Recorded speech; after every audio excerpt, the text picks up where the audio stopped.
Wednesday, March 1, 2023. Hey guys, it's Ballwit. And I'm Brian. And welcome back to the SciTech News. Happy March and happy Women's History Month. Now time for, you guessed it, your regularly scheduled announcements. Remember that you can still fill out the Student Athlete Mental Health Survey for student athletes at tinyurl.com/2s45e9ex, which will also be on our link tree. Remember that prom tickets will go on sale April 10th and run through April 28th. A single is $100 and a double is $175. This year's theme is Met Gala. Prom will be held at Hotel Monaco from 6:30 to 11 p.m. on May 25th. There are a few upcoming study sessions for certain AP courses. You can study English literature, English language, government, biology, calculus AP, and physics. The dates are March 28th and April 15th. The sessions are from 9 o'clock to 11 o'clock and 11:30 to 1:30. You do not need to go to both sessions if you're only doing one course. There's a free lunch though, that's why you should go. There's a free lunch from 11 to 11:30. If for whatever reason you're curious about this, see Miss Moore for more details if you're interested. Or you can email her at her email, which is wmoore1@pghschools.org.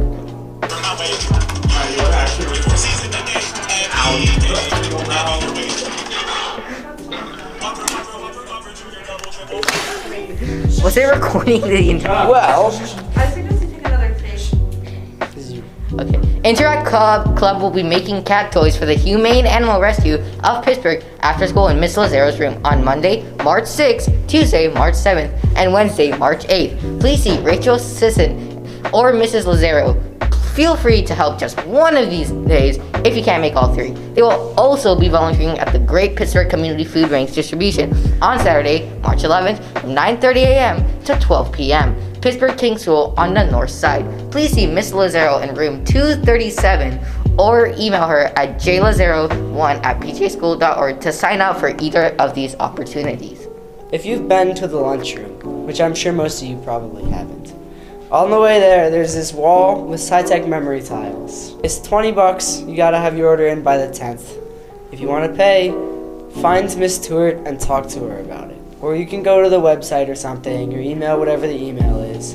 Have your information, but if you want to do this, get yourself $20 somehow. Find Miss Stewart and talk to her. Now, as you might have noticed, it is now March. And as you may know, March is the Women's History Month. For this, the FSU is doing a celebration for female staff members of this week where they choose 2 staff per week to celebrate. If you'd like to nominate a staff member, you can go to tinyurl.com/SciTechFemaleStaff or find it on our link tree. For this week, the female staff members of this month are Miss Christie and Miss Beer. Congratulations. Clap it out.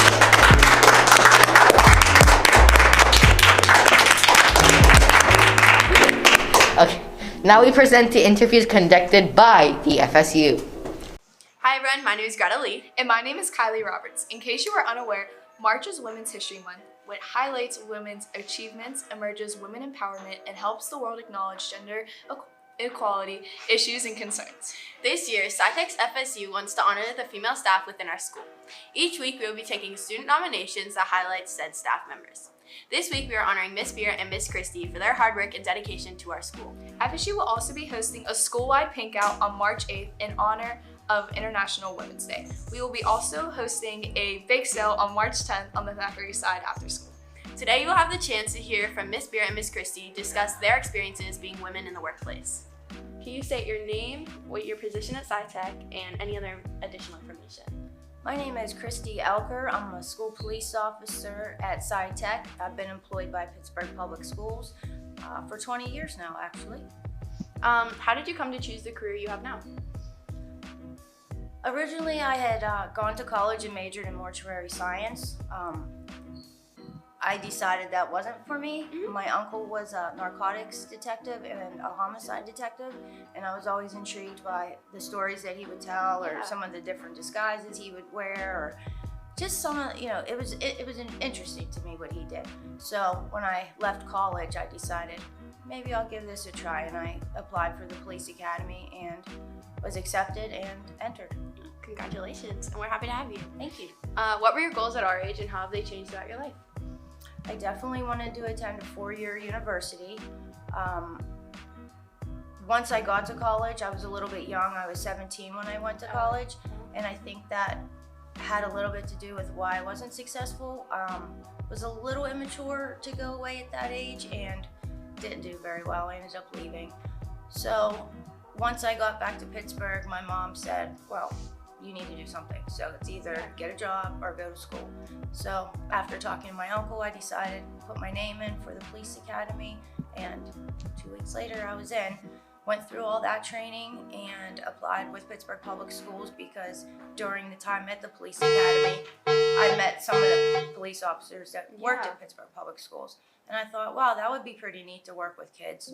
So I applied, and here I am, 20 years later. Awesome. And what has your experience been in a male-dominated job?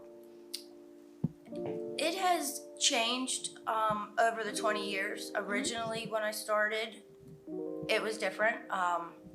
The field training officer I had was, he had a tendency to go into situations physically first, where I'm more of a person who likes to try to de-escalate instead of going in swinging, for lack of a better word. So that was difficult at first, and I didn't think I'd be able to do it because I didn't want to fight everyone every day. So it's been nice to be able to work with the kids and to learn different techniques on how to work with people that are dealing with crisis and trauma. And usually when I meet people, it's the worst day of their life. So it's difficult to try to manage all that. But it's nice to be at SciTech instead of a mobile officer, because I get to know the students, and being a mobile officer, you really don't get to know the kids or build a rapport. So that's why I love being here. Thank you. And do you have any advice for young women in our generation? I think you guys are a little further ahead than we were, meaning your voices are heard. You guys speak a lot louder than we ever did. We were kind of told to only speak when spoken to when we were raised. It wasn't promoted to be so vocal and speak up and to stand up for things that you believed in. We just did it more quietly. So I love the fact that you guys are out there and you are bringing awareness to all different issues, specifically, with FSU. Yeah. Thank you so much for everything you do at SciTech. Thank you for having me. I love you guys. Can you please state your name and your position here at SciTech? Sure, my name is Mrs. Beer, or Madame Beer, or Senora Beer, depending, because I teach French and Spanish.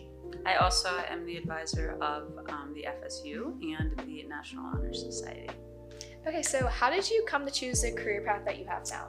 Well, it kind of chose me. When I graduated from college with a degree in foreign language, they were looking very much for teachers, so I got job offers before I decided I wanted to teach. And it was scary at first, but I enjoyed it. And I ended up teaching 10 years. I ended up taking 10 years off and working for textbook companies at home. And then I decided that I missed working with young people, so that brought me back into the classroom about 3 years ago. Happy to have you. What is it like being a woman in this career path? Are there really any challenges that come with it? I mean, I think that teaching and education has always been a field in which women have dominated because of the schedule, mimicking their children's schedule. And historically, this has been the realm of women. So I don't really feel that my gender is any kind of obstacle. I do think that challenges with being a working woman are present everywhere. Just in the kind of realm of family and personal responsibilities, juggling with school responsibilities, and when you're really trying to form personal relationships with your students, sometimes it's always kind of a lot of other people's needs, and I don't mean that in a bad way. I'm always happy to lend an ear and whatnot, but I think one of the challenges is making sure that you're balancing and finding your own self. I'm often Mom or Mrs. Beer, and I'm very rarely like who I was before I became a teacher. And you know what I'm saying? Yeah, so I don't mean that to sound negative in any way.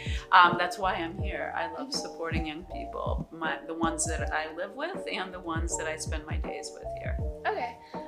What part of language compels you the most, and what made you want to teach it? I really love learning language, French and Spanish. I've studied Italian and Portuguese. I think that what's compelling to me is that you're just opening doors to an entire other population of people, and you're gaining access to new perspectives, new ideas, new experiences. And so when I studied language, it kind of made me really kind of shift who I was as a person, and traveling and speaking that language in the actual countries where it's spoken was probably the most transformative experience for me. And I want that to be shared with my students. I think that not only is it analytically like a good exercise, to grow as a thinker when you think about language and really look closely at it, but also just the cultural awareness and opening up of new ideas. And we're not all like we are right here at SciTech, right? Everybody has their own perspectives and thoughts and ways of moving through the world, and language helps us navigate that. Makes sense. Do you have any advice for the young women in this generation? Stay true to yourselves. Right? Stay true to yourselves. You will have lots of responsibilities and lots of, obstacles that come in your way, but you always have to just believe in who you are and just make sure that you don't lose yourself and kind of the hecticness that comes with being a working woman and often a mom. And, so always just keep that person who you are right now within you, if that makes sense. It does. Thank you. Thank you very much. I appreciate it.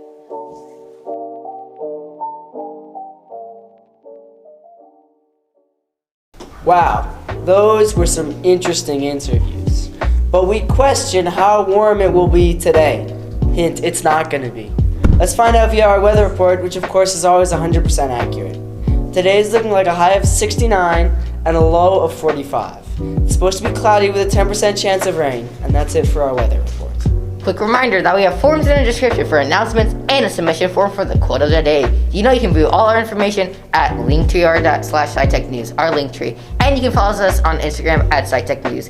Honestly, if you don't have our link tree bookmarked and our Instagram follow it, I don't know what you're doing. Do that right now. Also, if you're taking the SATs today, good luck.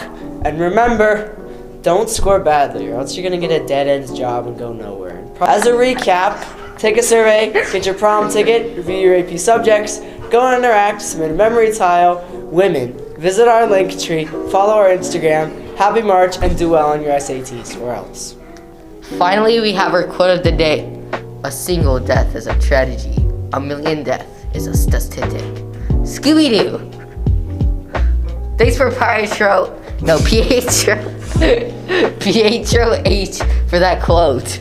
Well, interesting choice of quote from Scooby-Doo. But that's it for today's episode. Thanks for watching the SciTech News, and as always, Bye, everyone. Bye, everyone. Thanks for watching. All links in description.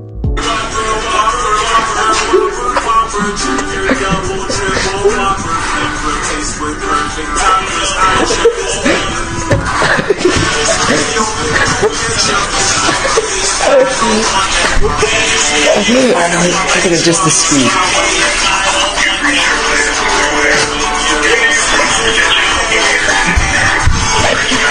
This song is an absolute bomb. You don't have this on your playlists? Nah, I don't know what you do. Put it as your ringtone so you can remember it. Best ringtone.